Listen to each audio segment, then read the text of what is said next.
Welcome back to episode 333 of the Tall Boy Radio podcast. And we always say, who knows where it goes when the beer flows? Well, that beer could be flowing just about anywhere tonight. But before we find out exactly where it is, we're going to say hello to Gaz. How you doing, dude? I'm all good. I hope everybody out there in listener land is feeling groovy, feeling good. Can't wait for this episode. I think it's going to be a bit chilled episode, a little bit reflective. Always when we have some guests on and a repeat guest as well. So yeah, looking forward to what he has in store to talk about, and can't wait to get into it. Indeed. So I don't know if the number 3 is relevant to this channel. Episode 333. Evan, how you doing, dude? I'm good, man. That's a good number right there. 33 is that master number. They be throwing it in our faces all the time. I thought when we organized this episode, and I didn't realize when I planned it out that it was going to be episode 333, but I thought no doubt that will be relevant to your good self. I just had a feeling. And it's 333 right now. Oh hell, it is as well. It's 333. Yeah, actually, that is a spooky, weird coincidence because it is actually 333. Yeah. Well, you can say we planned it, but one thing I can be sure on is that we don't really plan things that well. We've proven that many times. So anyway, Evan's joined us before. If you're familiar with him, he shared his story on the first episode that we recorded with him. In the second episode, he did a tarot reading for myself and a little bit of Gaz. Yeah. And yeah, that was very, very interesting. It was a very, very interesting episode for me because we touched on a few things. Some of it, maybe is sort of been proven to be the case in the intervening time, because one of the things he told us was, career wise, and I've had some changes at work. I chose not to take the journey that I was considering about owning my own business. I changed my mind on that one, and actually work's gone all right ever since. There's been one or two changes which have been beneficial for me. And the other thing that we talked about is he mentioned that we would see an uprise in the podcast. And if you've been following us lately, you'll know that there has been, hasn't there, Gaza? There has, and long may it continue. And it was so not many episodes ago we were talking about country number 86 and 87 and 88, and I think at the moment we're on 103. Are we? 115. Oh, wow. 115, are we? Wow. Okay, so that just shows again in the last. In the last what I say 2-3 weeks, month maybe. It literally has just gone weird. It's mad. Yeah. Stratospheric. Yeah, it's been utterly bizarre. So Evan's just lighting his candles there, if you can tell by our faces. We're also on the candlelight. We thought we'd do set a little bit of ambiance here for you. So Evan, tell us a little bit about them, what we're going to be talking about tonight. Well, I thought that we would just kind of go over like the fool's journey originally. So I wanted to speak about the 6 universal laws, but it's over here kind of complaining with that. I couldn't find my other notepad, so I have the first 3 universal laws, and the reason why I wanted to bring that in is because it connects to the fool's journey. I mean, everything actually connects to the fool's journey. And since I couldn't find my notepad, which I'm hoping I just misplaced, I didn't leave in Casadega, I grabbed my other phone because I have this little book I wrote, and it follows the fool's journey. And the fool's journey is essentially like, it follows the major arcana of the tarot. And it speaks about how we are. So the fool is the number 0, and the fool is the beginning or the end. Has he traveled the 22 cards, the majors, or has he not?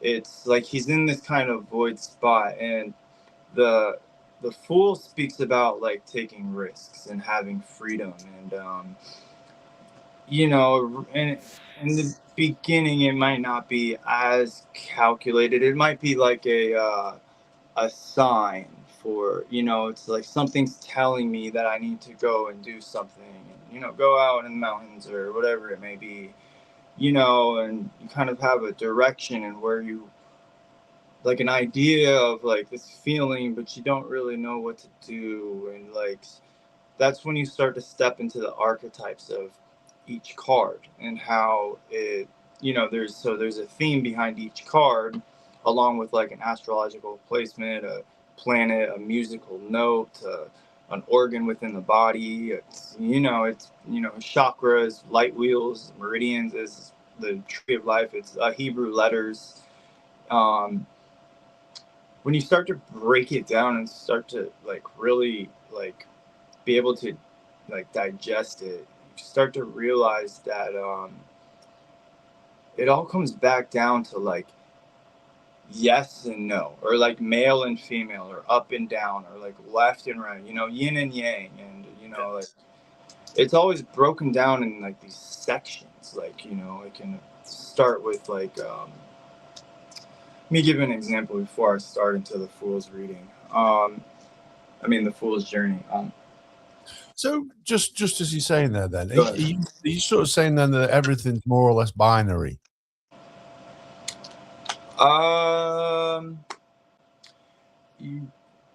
to an extent, yeah. You know, everything is, I would say, psychological. Everything is a thought before it's a creation, and there is a sequence. You know, there are these patterns that emerge, and you know, we can see these little signs through,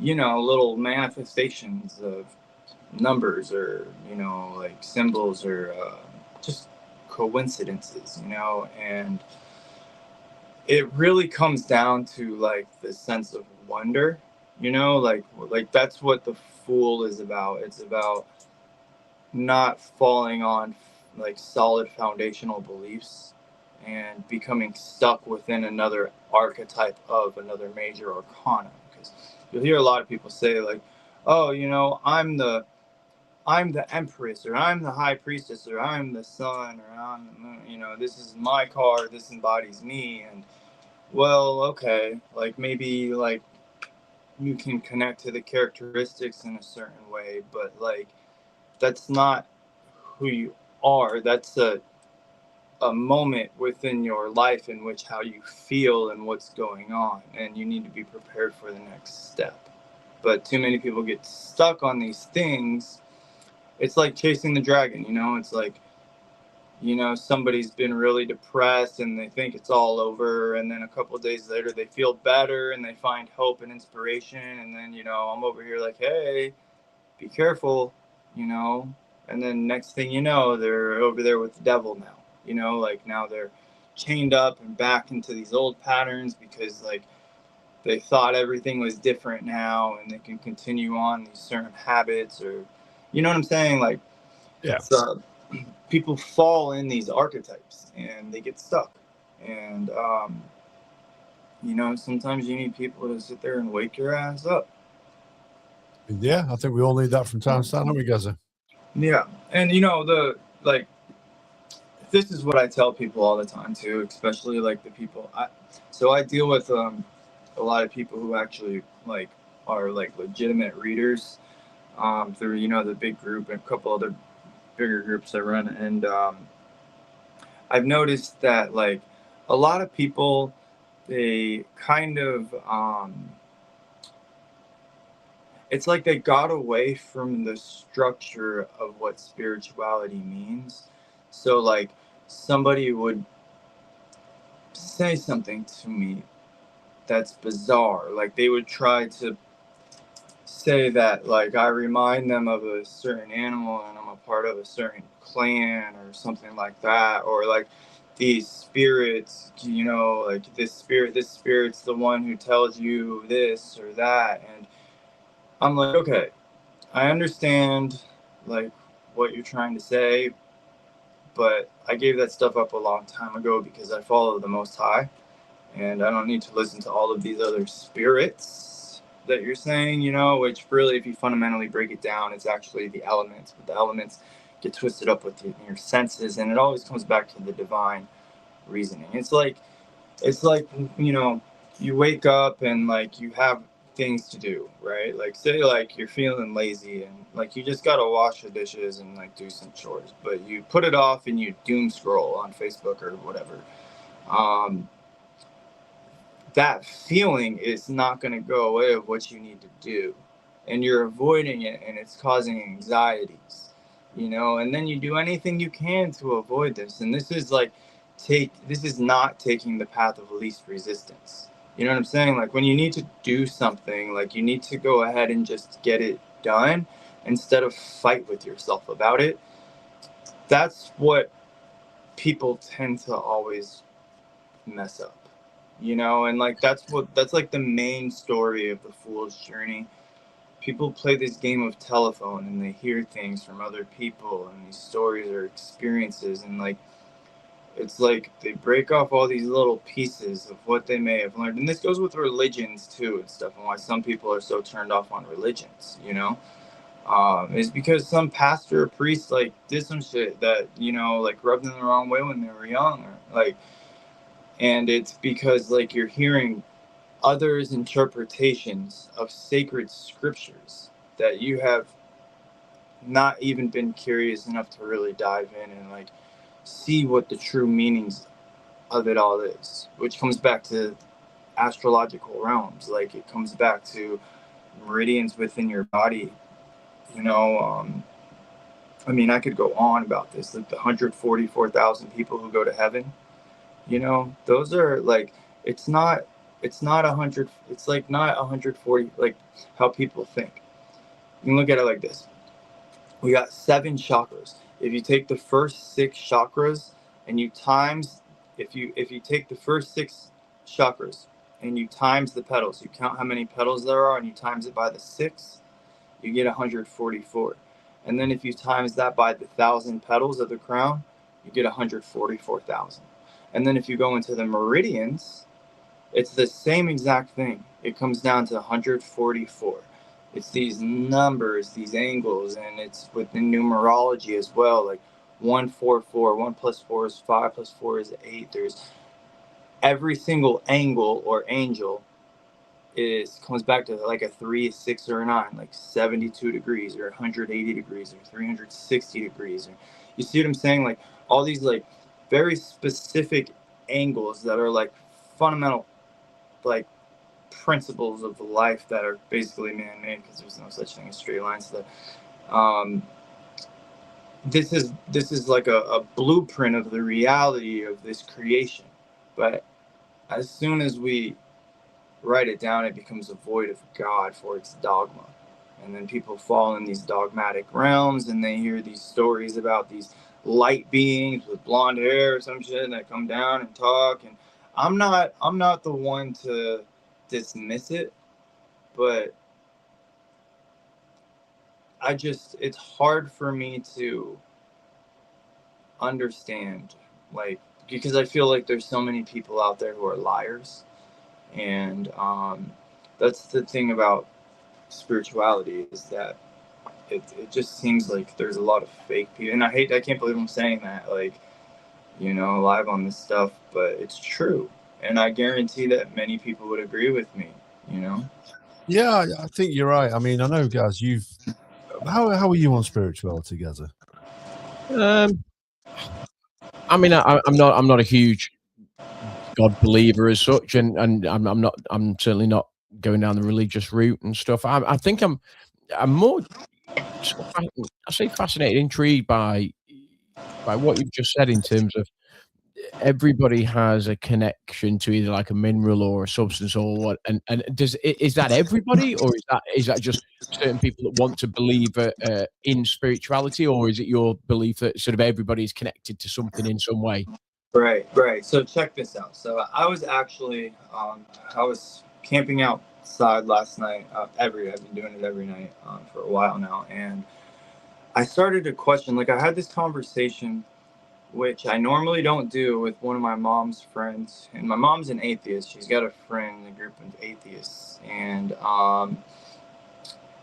you know, like, this woman was trying to tell me, like, if Satan is real, you know, enough of this bullshit, he needs to prove it and show himself. And I was like, what do you mean by proof? Like, you know, like, this whole world is an illusion, and the ones who understand and have mastered this manipulates the masses, and then they throw like a satanic agenda literally in front of your face while you're over here telling. It's like, do you, like, what do you mean? Like, is this woman looking at like a goat with horns, or like, does she need to like see children getting sacrificed? You know what I'm saying? To understand that like people believe in this stuff.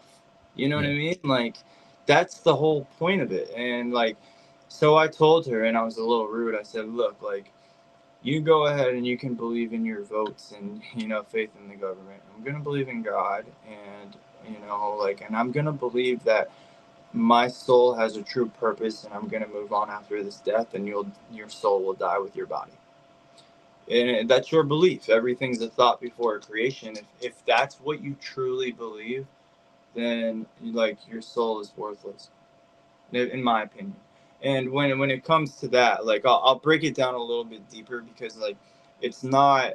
So I'll give you a great one, right? You would like this one. So I went out. I camp out with the true Jews, we call them. It's like the real Jews. I meet them every month, and we camp out. We're so like about this that we don't even really talk on the internet. We write letters in the mail and shit to each other, you know.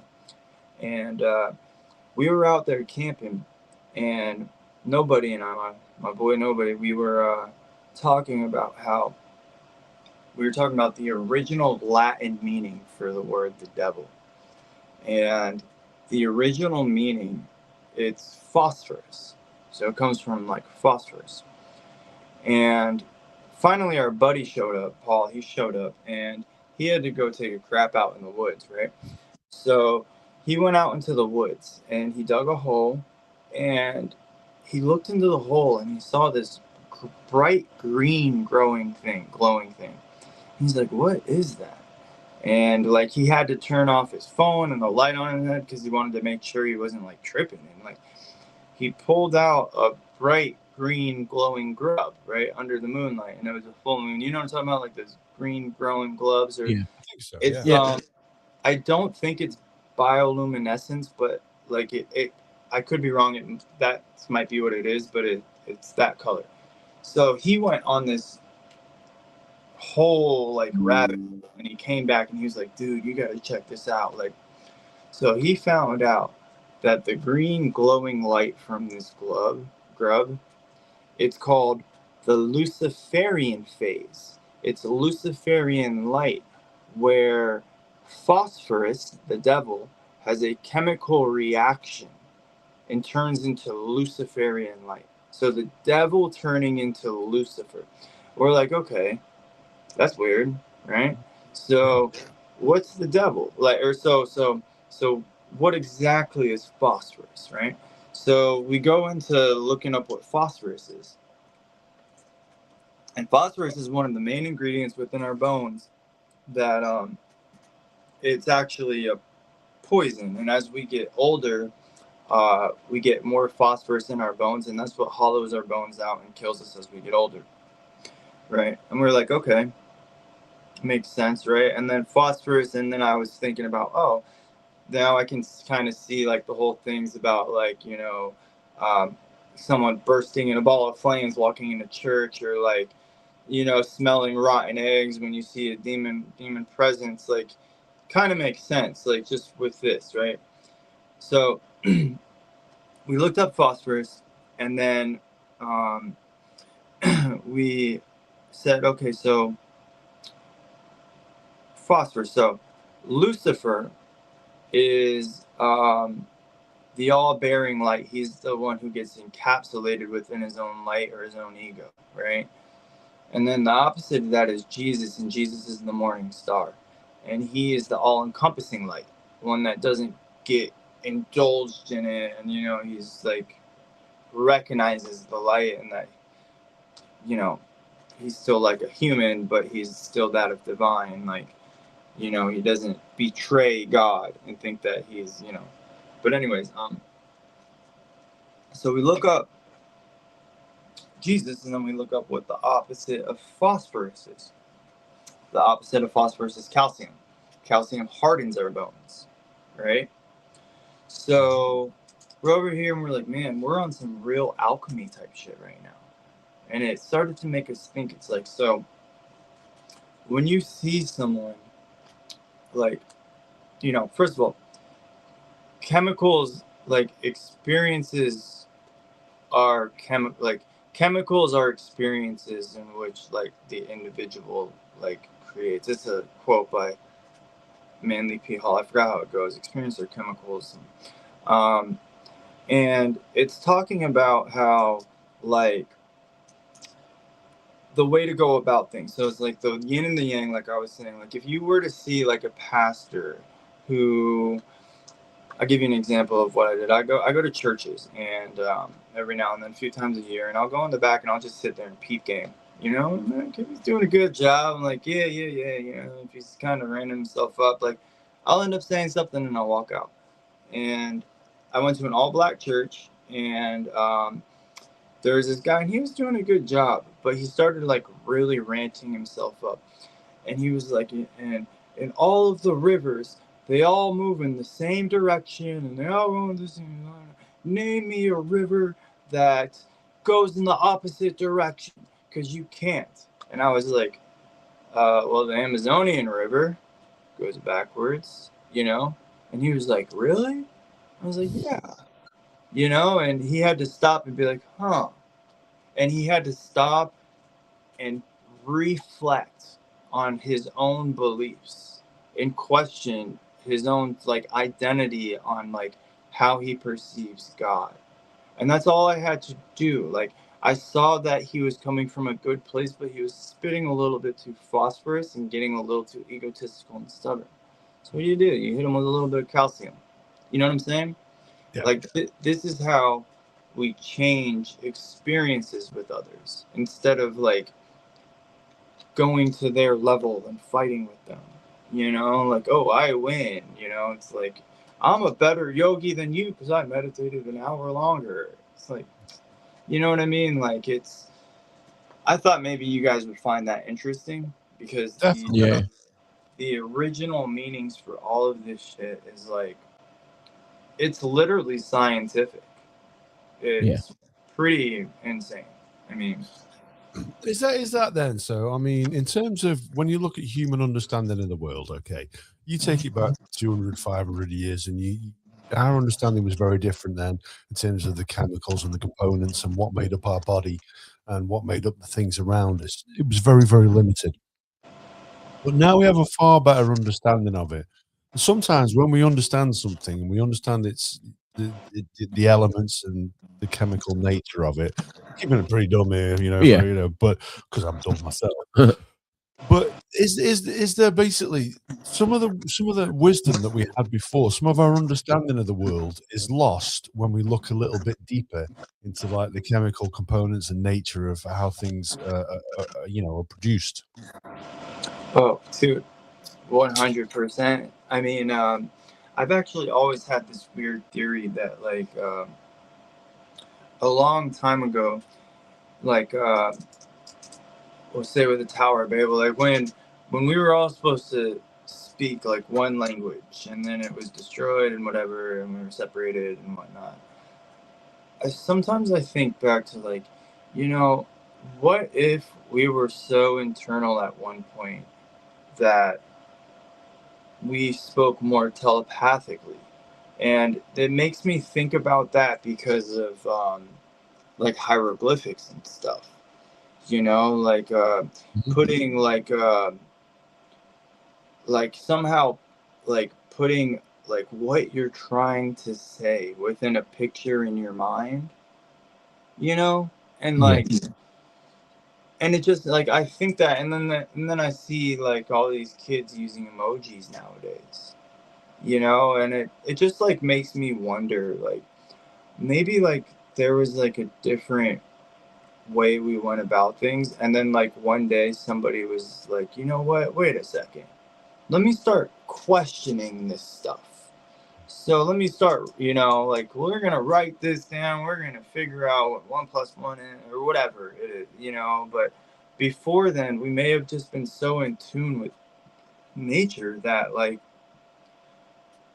I mean, it's like, say, like with the Egyptians, building the pyramids. Like, I mean, do you think that ants build their colonies like with blueprints and shit? You know what I mean? Like, or like, are they just so divinely connected with nature that, Yeah. like, what I mean, in terms of pyramids, and it's been proven,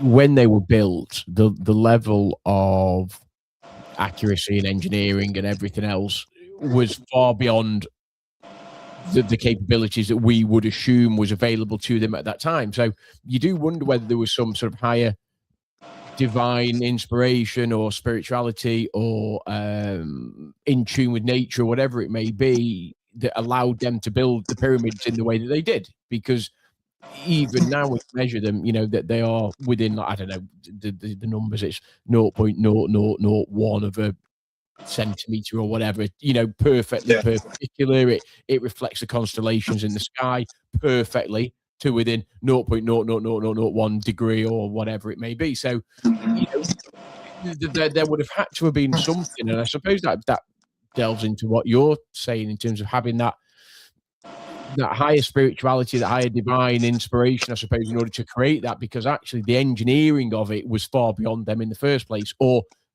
we were led to believe it was far beyond them in the first place. Right. Yeah, absolutely, man. I actually wanted to ask you guys, like, about, have you ever noticed, like, this strange connection? Like, isn't it so bizarre how, like, you zoom into, like, a picture of, like, a microchip for a computer, and then you look at, like, a picture of, like, the structure of a temple that was created in Egypt, and they're like identical. Yeah. And it makes me wonder, like, is AI a new thing, or like maybe it's always been around and like it was destroyed, like maybe we were somehow harnessing, the Mm-hmm. the energy of the earth to, I mean, it could be, I mean, because it seems like there's so much technologically advanced stuff like within old scriptures that a lot of people may interpret as, spirit or angels or something. Yeah, there's definitely, there's evidence, and there's evidence of scriptures, and there's evidence of engineering feats that were not, or the perception, as I say, is that at the time that they were constructed, or they were made, or the knowledge of how to do that would have been far beyond. And I know some people will subscribe to, the sort of the Atlanteans and this race of people that were highly intellectual and all of that sort of thing. And I'm not sure I subscribe to that. It does fascinate me how, I mean, the pyramids in Egypt fascinate me just in terms of the level of accuracy that they were able to recreate the constellations on Earth. And even now, we would struggle to make them as accurate in terms of, the base of them and the height of them and everything else. And it does fascinate me as to how they were able to do that with that level of accuracy without what we would class now as, the technology in order to do that. So there has to be something. I just don't know what that is. Is it and obviously some people will subscribe to it was an alien race. Some people subscribe to higher level understanding, knowledge, or whatever, and I genuinely don't know the answer. But it does fascinate me as to how they were able to do that. Yeah. Well, I mean, it could be, it could have been like the Anunnaki or something, but I feel like they probably, so it was pre-Egyptian. I don't know if they were still Egyptian, Yeah. but like ancient Egyptian or whatever, by a long time. And I believe that like they did this through sound. There's a story about a pharaoh, or not a pharaoh, but one of their priests. What do they call their damn priests? That's gonna drive me crazy. But there was a princess who dropped like a really expensive necklace in the Nile River, and this priest had some type of tool, and he like had chanted some words, and he split the river so that she could go in and grab her necklace. Right. And I don't understand like why that would just be made up, a story like that. Yeah. So I don't know, man. There's a lot of mysteries out there. Yeah, I mean, there is, and some people will subscribe to, it's an ancient knowledge that subsequently has been lost, and it's now taking us 100, 200, 300, 1,000 years to regain that. So there was an ancient civilization that were much more advanced than we are currently, that has been lost. It was that because of some seismic activity? Probably not. Again, there's no evidence of that. So you go to the evidence, you read the literature, and you try and do a bit of research around it, and there's actually there's no definitive answer. So again, it does lead you down that. Is it spiritual? Is it divine intervention, for want of a better phrase? It was there something that they just felt so attuned to the natural biorhythms of the earth that allowed them to do that. And I don't know. As a simple, I don't know. Beans, you don't know. There'll be many people that don't know, and I don't expect there are many people that do know. All I know is that they're on this planet. They were created, and they were created by means that we don't really know how. So that's left up to other people to interpret as they want to. Yeah, man. I know. On top of that, it was like covered in like white quartz with a gold top and stuff. Like, what? Like, I can't even imagine what that would have looked like. It's just how do they transport the bricks? How do they shape the bricks or the stone? How do they ensure that the edges are so angular that it's perfectly at 90 degrees? How did they do that? How did they project what they looked up to see? And this again is not taking into account, and I'm making an assumption that they really understand the rotation of the Earth at that point. So therefore, as the constellations change in the sky, their view of those constellations will change depending upon time of the day, and et cetera, et cetera. So, so how did they make it so that it is an absolute perfect replica? I don't get it. That's the thing for me. I'm a massive conspiracy theory guy. And Beans will tell you I genuinely am a conspiracy guy. So it fascinates me as to how they're able to do that. In particular, there's other wonders and stuff that you see around the Earth, but the pyramids is one for me that I just don't get it. I can't fathom how they were created, how they were made. I don't know either, man. I mean, some type of thing to produce energy, that's for sure. But like, who knows? I mean, maybe we'll know one day. How do you? Yeah. So you so you're into conspiracy a little bit. What do you think about like space? You think? Well. Don't start. Don't start me on that. I mean, I know. America went there recently and stuff. I'm not. Just guys, I'm just going to interject because I want to know Gaz's opinion on this. I've read numerous people online saying they don't believe that it was genuine. What are your thoughts on that?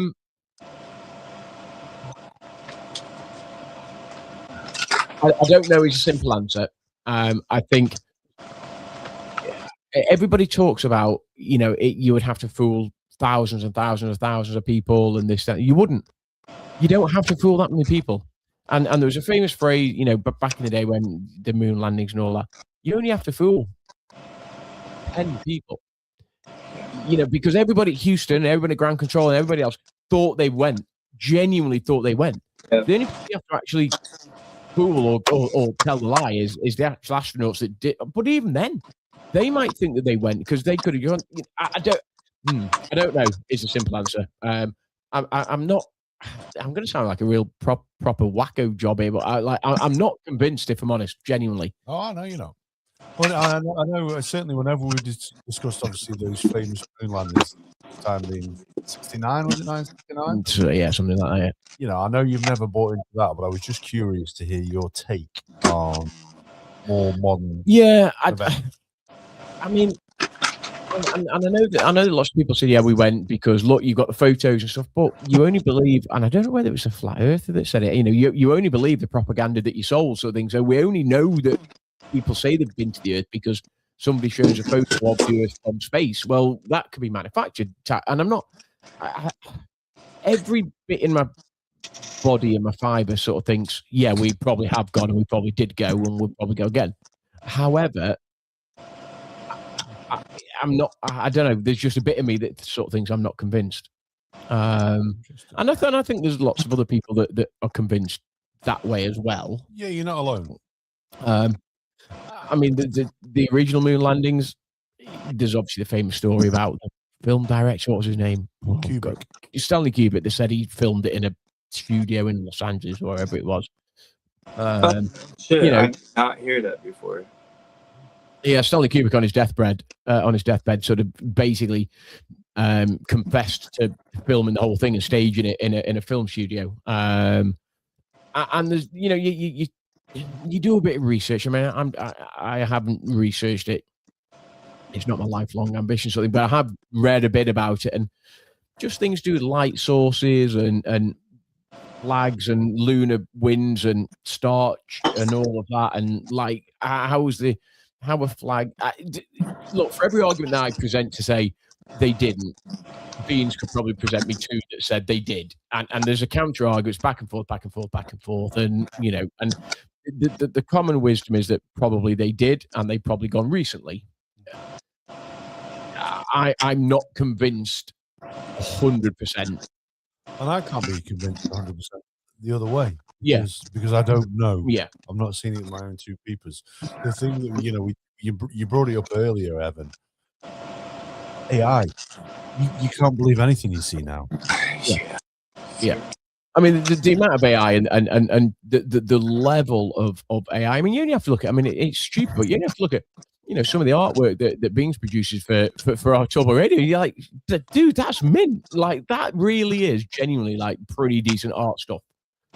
And that, no disrespect, Beans, don't take this the wrong way, but that's Beans in in his room on his phone or computer just doing it. You think, what are these guys able to produce? You got AI videos, you've got videos that you see online, and you can convince so many people of so many things now that I'm not sure.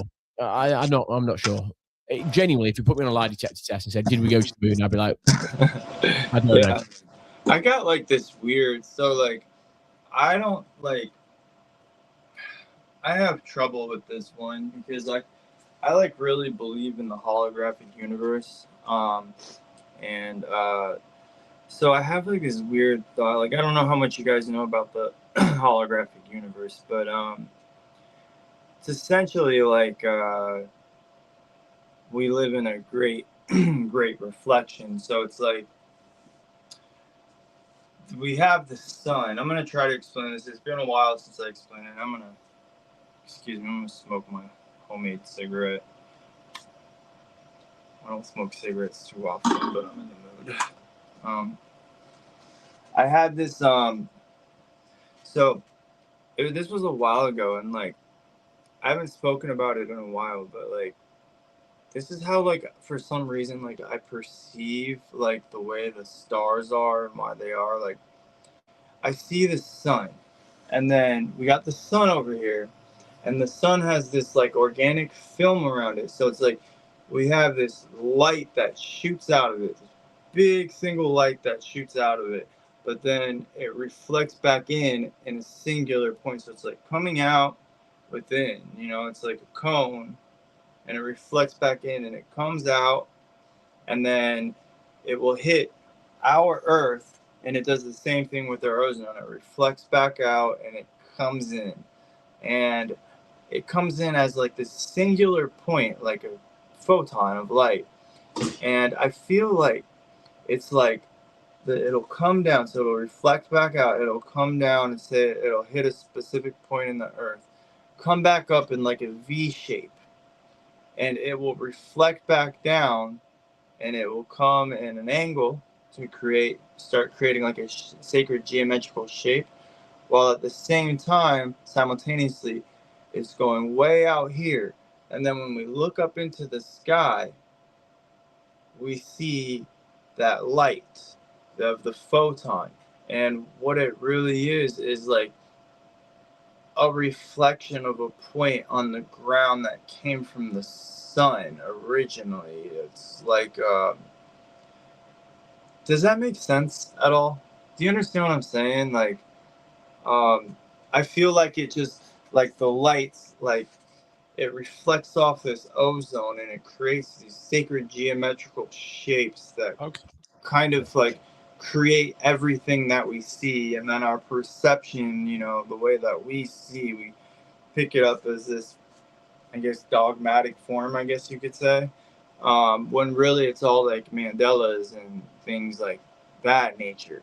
And then we have the residual effects when we look up in the sky. It's like the sun comes, hits this ground, goes up into the sky. We look up into the sky at night, we see that single point. But then if a spaceship goes out into the space, they don't see any stars. Yeah. And like, it makes me wonder if like literally like the stars like map out the Earth's ley lines, and if there's like some kind of like magical connection between this. Does that sound? I know. I mean, obviously, I'm aware of ley lines, and I'm aware that of ley lines that traverse the Earth, and again, if you read a little bit of the literature and you talk about, the sort of energy lines and mystical roots, I genuinely, Evan, I haven't heard that is a replica or a symbolization of the constellations or the stars. Genuinely, I haven't heard that.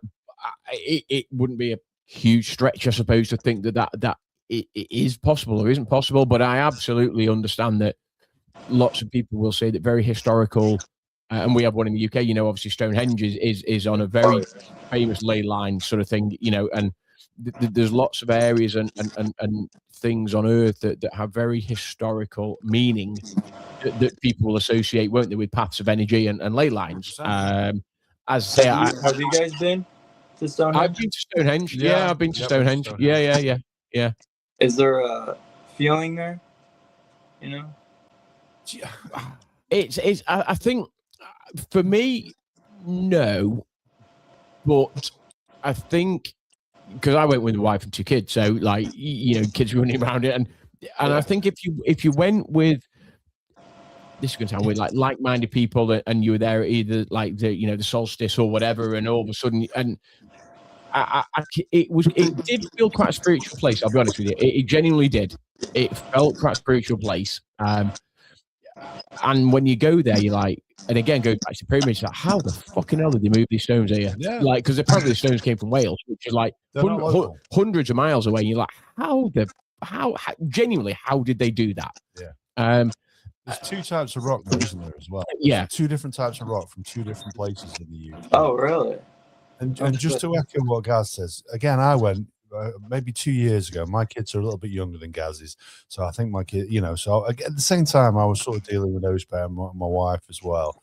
But no, not that you're dealing with your. Yeah, no, that sounded bad. Thank you for that. That sounded bad. She's not as troublesome as my kids. But we had a moment, funnily enough, actually, while we were there. There was a guy playing guitar, because when you go to Stonehenge, okay, listen, one thing we're great in the UK, like you are in the US, and monetizing things. So you have to go through the visitor center, but actually there is a free path nearby. Yeah, there is. Yeah. And there was a guy on the other side there playing guitar, and he was singing spiritual songs. And you feel it. And at the same time, then I'm also conscious of what my kids are doing. And then, funny enough, we left, and then you see it as you drive by in the fields.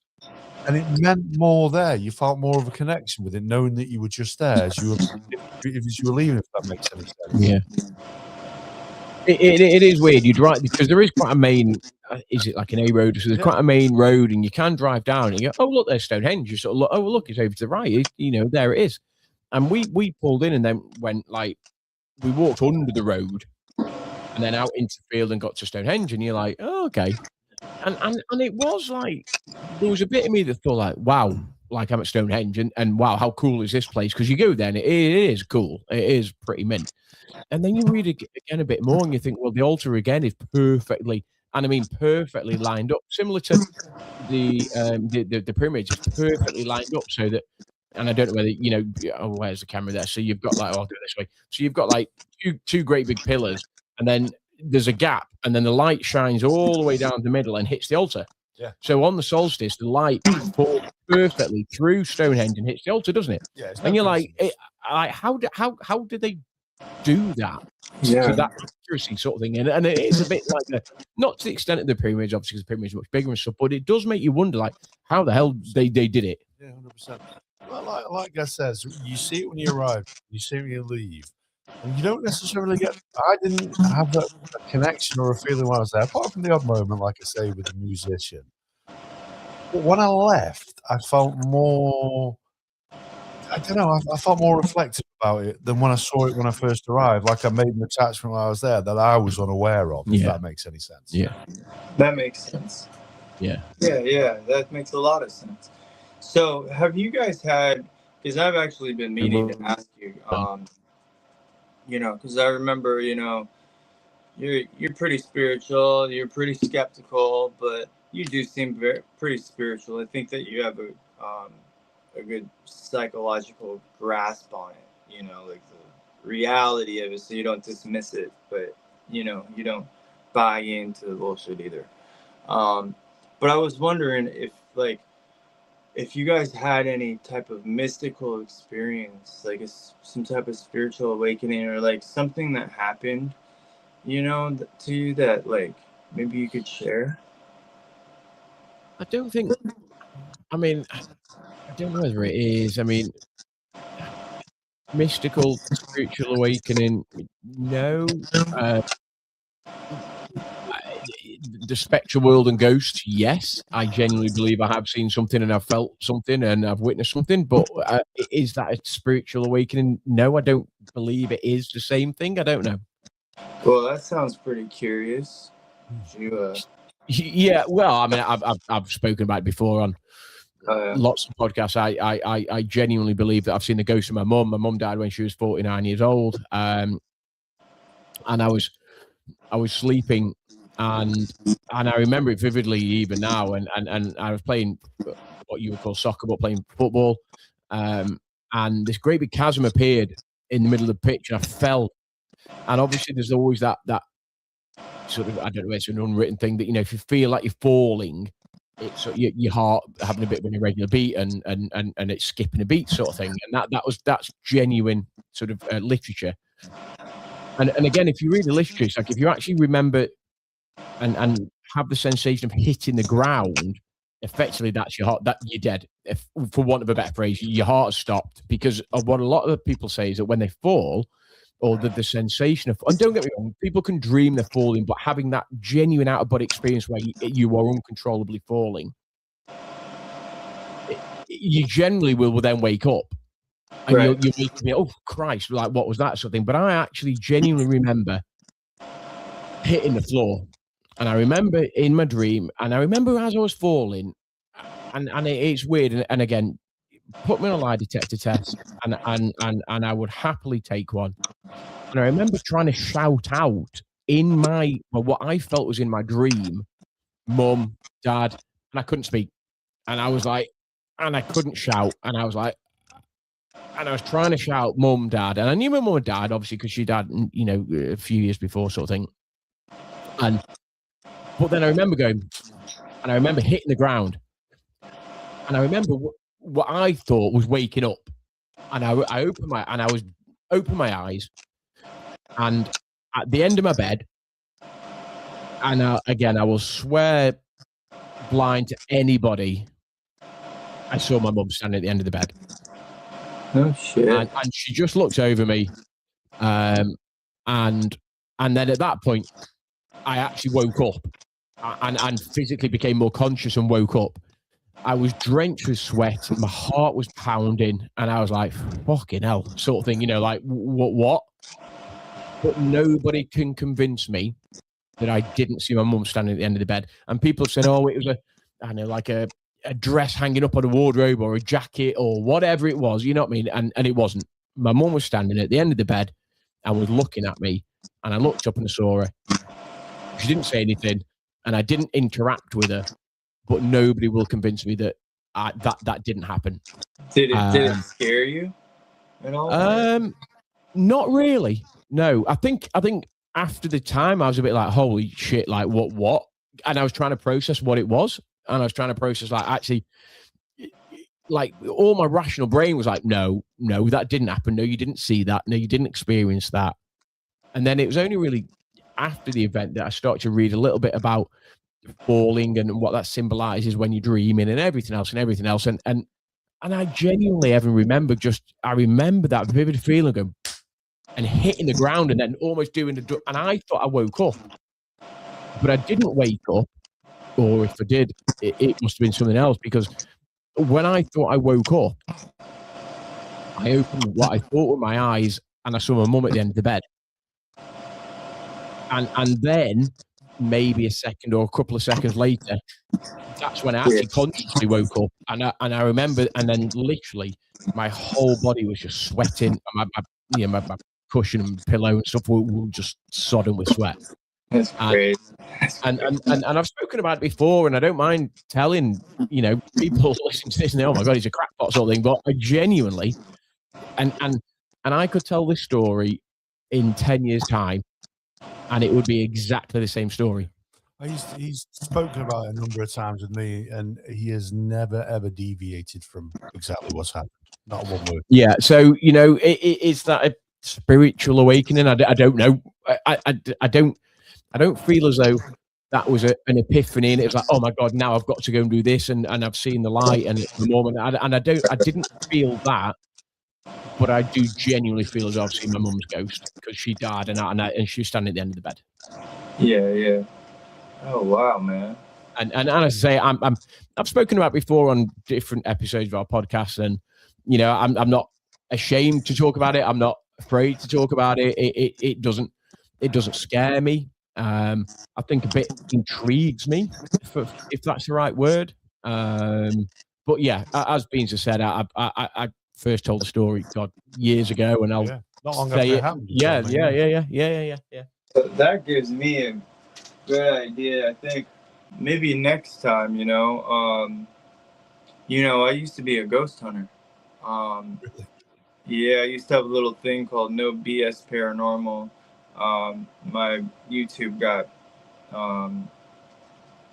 disabled or banned or whatever. I still got my some videos and stuff, and I caught an apparition, and I caught an orb and some noises and stuff. Out of like, yeah, we've followed, you know, we've had loads of sort of ghost hunters on and stuff, and they've come on and spoken about, you know, sort of equipment and stuff that and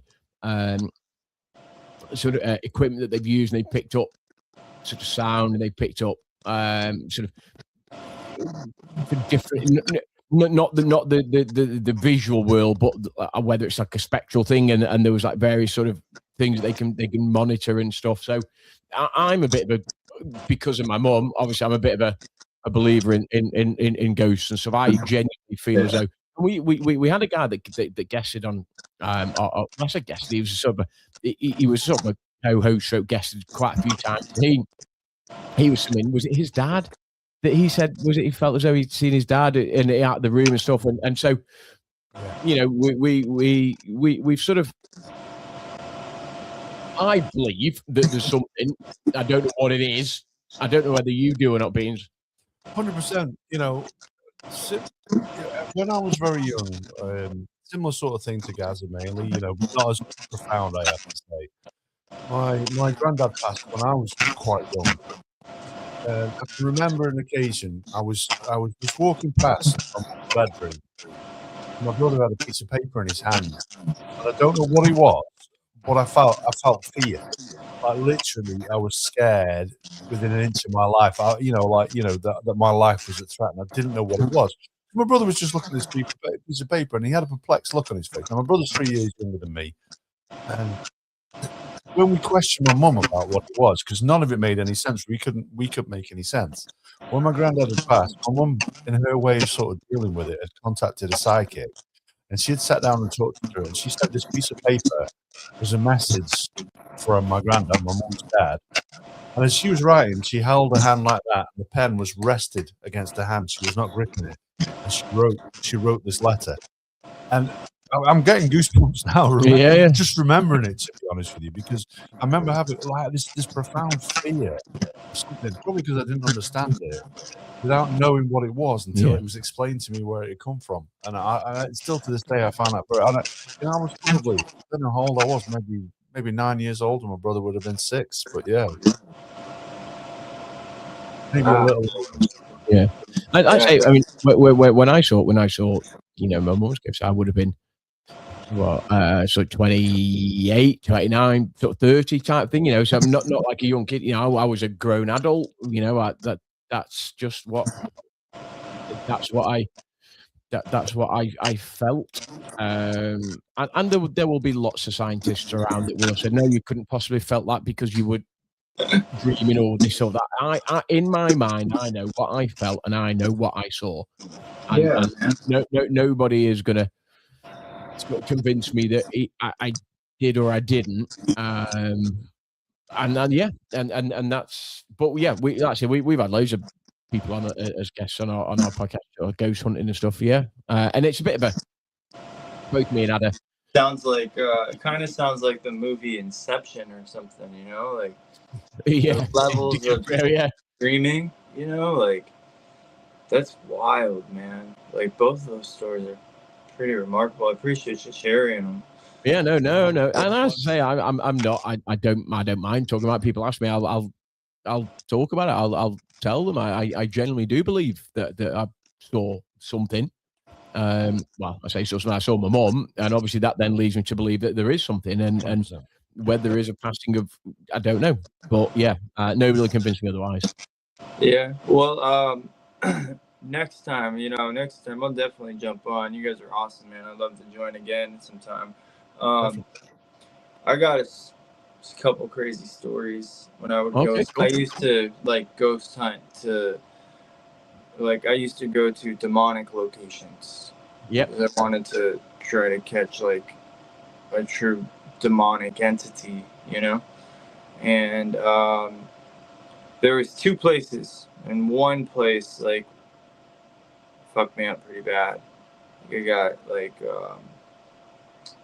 I ended up in a day, I got thrown onto a wall that was right next to me, and I was sitting in this weird position for 4 hours until it was 3 hours or something, until my battery beeped for low battery on my camera, which snapped me out of it, and then I got up and I took off. And yeah, it's a little deeper of a story than that. I had to go through a whole exorcism ordeal and stuff. It's when I was around 20. I didn't understand. I didn't. No. It's still hard for me to comprehend because it's I don't know how my friend, who is a pastor now, knew I needed to go see someone to do some exorcism. I have no idea how he knew that. I genuinely didn't understand what was going on. I didn't feel like there was anything wrong with me. All I felt was something happened that scared the shit out of me. Yeah, You know I mean, what I mean? that definitely sounds like it's something that we need to have a think about. 100%. Sort of, you know, the next time that you join us, and you know, we sort of usually wrap these things up about an hour. Yeah. You know, and we're at the hour mark now, but it genuinely, Evan, sounds like, you know, it's something that we perhaps need to explore, and whether or not we go down that sort of let's say spirituality or that realm between earth and whatever it may be, that ghost realm, that spiritual realm. That's definitely something that we could explore next time that you come on with us. Absolutely. It'll be an interesting topic, and you know, people are interested in that stuff. So They are. Absolutely, they that's are. a good idea. Maybe next month sometime, or end of next month. To be honest, I mean, we are pretty busy. I think probably the best thing is if Bean sort of hits you up with a couple of dates. I know that we're done.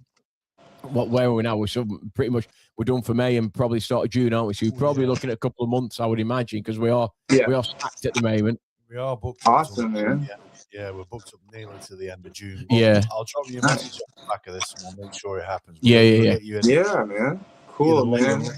Late June or early July. Yeah, we'll definitely do that, and it sounds like something that we can sort of, you know, shoot the breeze about, and we can chat about our experiences, and the podcast will go wherever it'll go. Yeah, man. And I'm also working on myself. I got my microphone and my nice.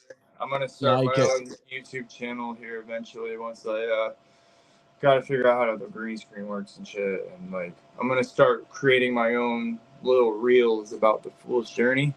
And you know, so we'll be able to kind of network together and shit, you know? Yeah, I love and I say, you know, stuff and whatever. We'll always put sort of you know, we'll put the notes out on our, you know, when we put our episodes out, we'll always put some sort of links and bios and stuff into the notes and stuff. So yeah, absolutely.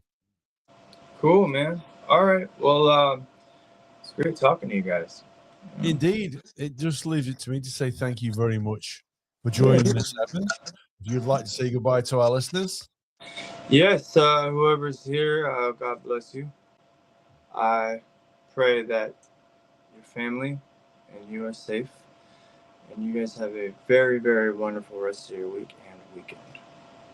Indeed. God bless. Amen. And if you want to find me, you can find me on The Fool's Reading. That's my private Facebook group page. The Fool's Reading. We will add those. We'll add that into the notes for this audio episode as well. So thank you very much, and we will be back next week when we will be talking about something, as we always say, entirely different altogether. Yeah, I'll tune in as well. See you later, man. Cheers, man. Bye bye. Friends around the mic, kicking back. All right. Day turns into night. Podcast in the spotlight. Sipping on that brew, talking